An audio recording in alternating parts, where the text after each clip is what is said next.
Weak-minded fighter. The only reason I'll maybe give him 2 rounds is because in this game, the referee stops me from pounding his head into the canvas. Don't fake no injury. I don't want to fake no injury. Don't fake no injury now trying to pull out. And he has 10 seconds to recover. That's the only reason he might get to the 2nd round. I had about four of my girls. I think I had about four or five of my girls with me, and then my daughter was with me, and I was letting them know, you know, with or without my security or out my team, I'm still tough. If I was to, like I said, if I was to label him after any animal, it would be the rat or the weasel. I could say, hey, you're afraid of a real fight, motherfucker. Get over here. If you want to fight me, fight this. But I will have fun. You know, I ain't no bitch. I ain't no punk. I'm just letting you know that. So I still said something to him. I said, what's up, little dude? Just to see if he wanted to pop off like he was popping off when he was on stage. What did he say? Oh, he ain't say nothing. That's it. Me, I can beat him in many ways. I will beat him with boxing, but I can also beat him many other ways as well.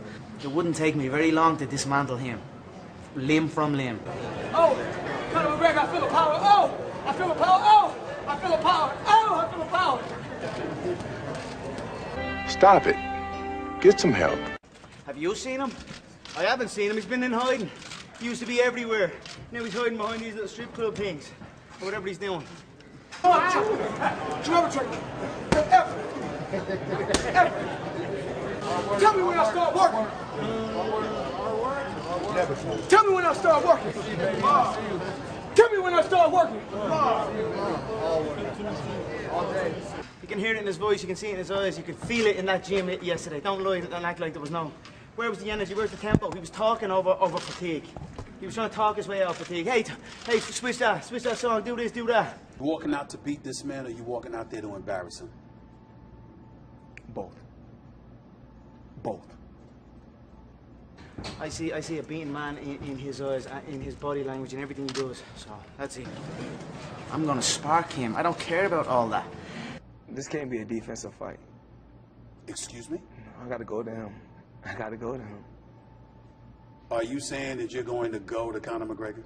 I'm gonna come forward, go at him. He's saying he's gonna come at me. I tell you what, right? He said he's gonna come at me. I'm telling you all, I'm gonna go at him. I gotta go to You're him. not going to back up. You're going to go to him. I have to go to him. Why? I gotta do what I gotta do. Let's see who takes a first back step. That'll be the first win or loss in the fight. Who takes a back step first? August 26th gonna be real interesting. Like I said, and I'm not backing up. Remember I told you that.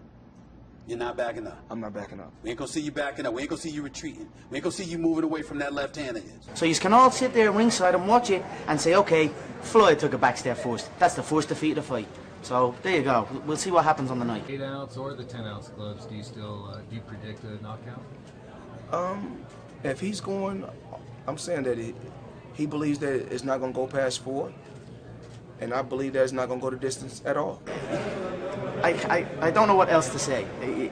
It's over before it even begins. Trust me on that. So he feels one way, I feel another way. We're both confident in our skills, and we'll just have to see. And it just, he becomes like Aldo. Aldo was him at one stage. Then he just becomes nothing. I'm working hard, I'm scheduling bouts with opponents, and I'm telling them what I'm going to do to them and how I'm going to do it, and then I'm going and doing it. And then the train just kind of rolls with it. Do you have to finish him for this to feel like a win for you? Because I've heard some people say if he goes the distance, that's a victory for him. It is a victory for him. If he goes the distance, it's a victory for him. In my eyes also. He can sit here and watch this, and I'm sure he has been watching that. Let him watch, let him try and study, but you cannot prepare for this. There's nobody in the game that moves like me. Then I spoke on with Stephen A. Smith. I spoke on, disrespect.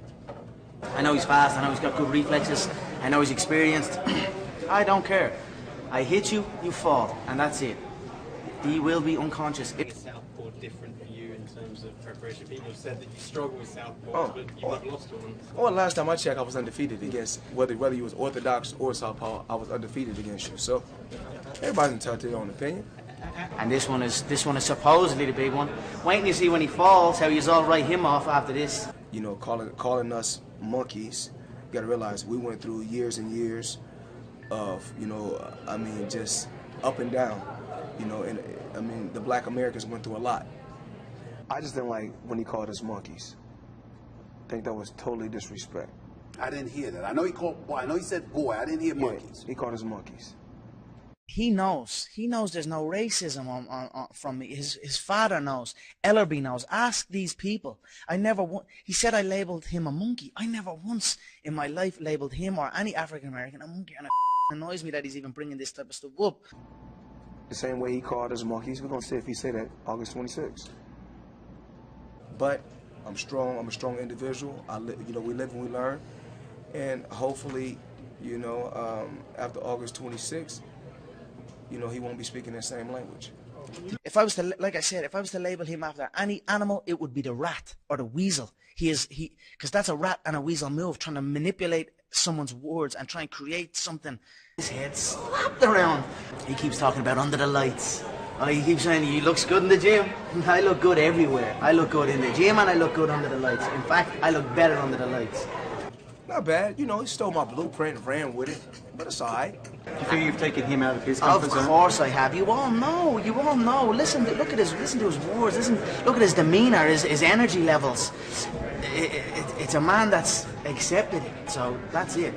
What I'm meaning is this. No rented cars for training camp. He's too small. He's not gonna lie. He's not gonna take the shots. You ain't never seen me troubled by no small man like that. And that's Australia. You can say what you want. Nate was 200 pounds. What's going to happen against Conor McGregor, Floyd? I want the truth, man. What's going to happen against Conor McGregor? I just want everybody to tune in. I can't really say. I just know what I bring to the table, and we know what he brings to the table. According to you, you don't. Nate was 200 pounds. This man is 150. And if he's not 150, he's out of shape. If he's 154, 155, 156, he's too heavy. He needs to be leaner to be in peak physical condition. And McGregor, this is stage. They're flying on the same jet. No, we're not. We wasn't flying on the same jet. 150, I'd say he's in peak. So if he comes in any heavier than that, he's not in peak physical condition. Keep boxing. Keep on boxing, champ. Keep working, champ. Keep on boxing. Keep working, champ. If he comes in at 150, he's in peak physical condition, but he's 150 pounds. I'm going to be 170 plus on the night. With McGregor, he looks to come out. He's going to come out, and he's going to keep switching. He's going to keep switching. I know what he's going to do. I already know. Like I said before, I already know what you're going to do. He's going to come out.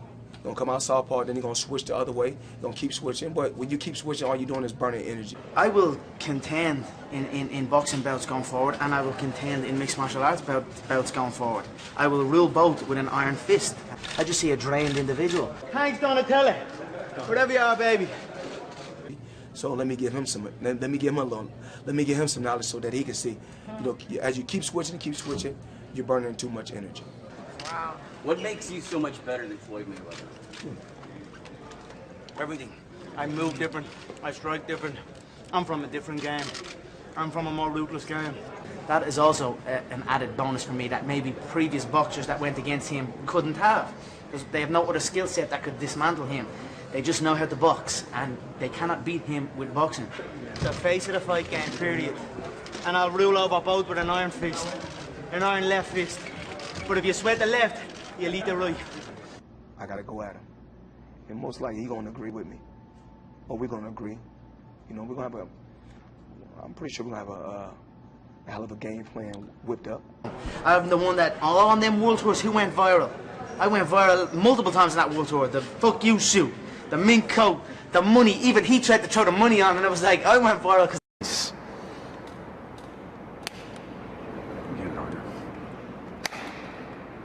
I got a welt from Conor McGregor.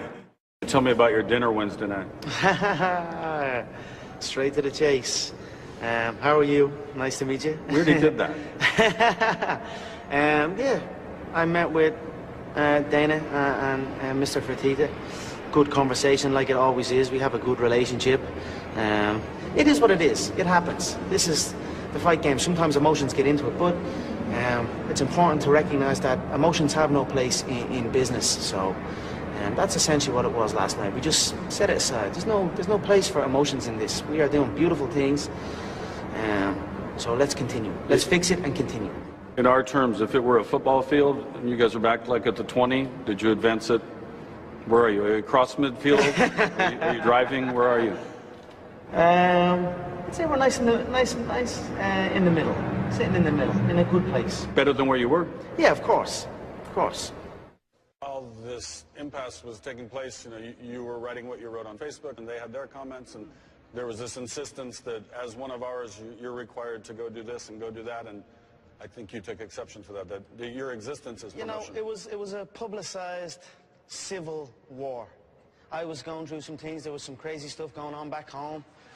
I wanted to be focused on my training. It sounds like that was maybe the sticking point. They wanted to use you the way they wanted to use you, and you said, no, I need to do this for myself and get back to the training I need. I was in a time where I was like figuring out something. I didn't just shut out and say no to everything. I just wanted to do reasonable media, so. And then, hey, all of a sudden, Conor, it's 3 months from the fight.